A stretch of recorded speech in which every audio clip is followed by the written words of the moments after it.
I've been using the MacBook Pro M1 for a couple of months now, and I believe it's time to do a plugin rundown.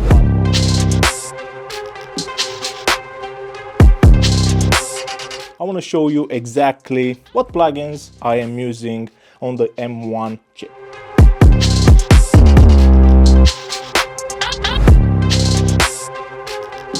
I believe it's been close to 2 months since I made the switch from Windows to Mac OS. Do I regret that decision?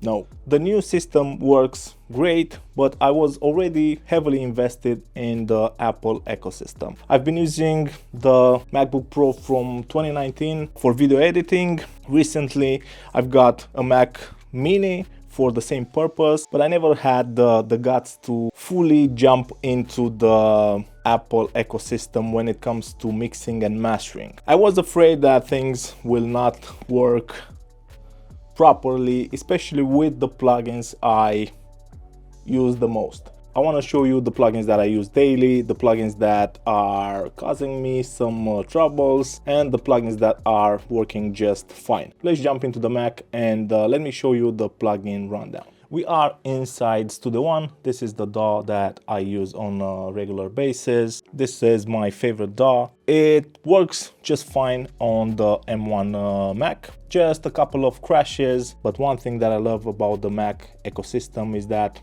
I haven't lost any of the progress, any of the work that went into a mix. I will go through the plugin list in alphabetical order, and I will mention just the plugins that I actually use. We're gonna start with Arturia. Arturia plugins are working just fine on the MacBook Pro M1. Cable Guys, again, amazing.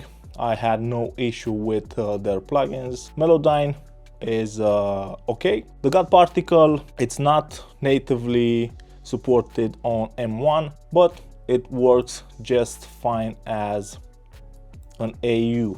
That's a wrapper, and that's why it works. No issue whatsoever with crashes or any of those things. FabFilter plugins, everything works just fine with those. Fuse Audio Labs, I only have 2 plugins installed, the most used plugins, because I wanted to keep the plugin list light with a new install. Good Hertz plugins, love them, they work just fine. Isotope stuff, everything works just fine. One thing that I've noticed is that a couple of Isotope plugins work a bit better on Mac versus how they worked on my Windows machine. Liquid Sonic, Seven Heaven and Illusion, 2 great reverbs that I use a lot. Kickstart 2, this is what I use for sidechaining. Oak Sound, Soothe and Spiff work great. The Plugin Alliance stuff works without any issue. Knock, plugins that knock. Decap, a great plugin for drums, no issue whatsoever with that. Taking a quick break from the video just to remind you to subscribe, to like the video. It really helps the channel out, and I can see exactly what type of content you like the most. If you are still here, subscribe, like, thank you. Standard Clip, again, working just fine. Slate stuff, the Metatune and the virtual mix rack, no issue there. Sunnyball Smart Comp 2, I will have a review coming really soon. This is working great. Inflator, no issue. Gulfos, no issue. Then we go to Sound Toys. Like I've said in the beginning, I had some crashes with Studio One.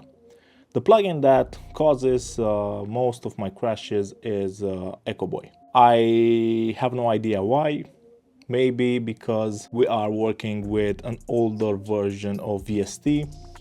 I believe the Sound Toys team just released a public beta for VST 3. I don't know exactly what's the deal, but Echo Boy was responsible for quite a bit of crashes that I had.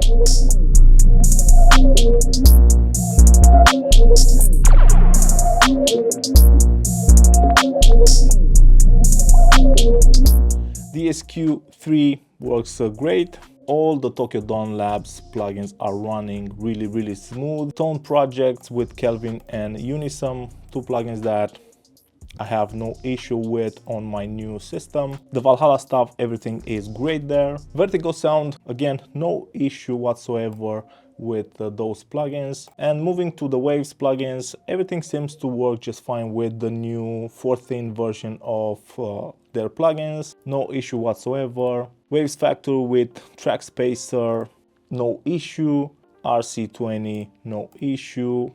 And Tonic, the plugin that I use to find out the keys of my tracks, no issue. So these are the plugins that I use nowadays for mixing and mastering, with most of the plugins that are natively supported by the M1 chip. No issue whatsoever. The only plugins that caused me some troubles are the Soundtoys ones. It's random, it's not something that I can reproduce, but I hope that they will release the official update for the VST3 soon and all the issues will go away. I think it's time to touch the performance stuff just for a bit. The difference between my older system and the M1 is huge. I don't know what's the deal. I am not that technical, but it's more than double. What I mean by that, a project that pushed my CPU on the Windows machine at 100%, it's less than half on the Mac.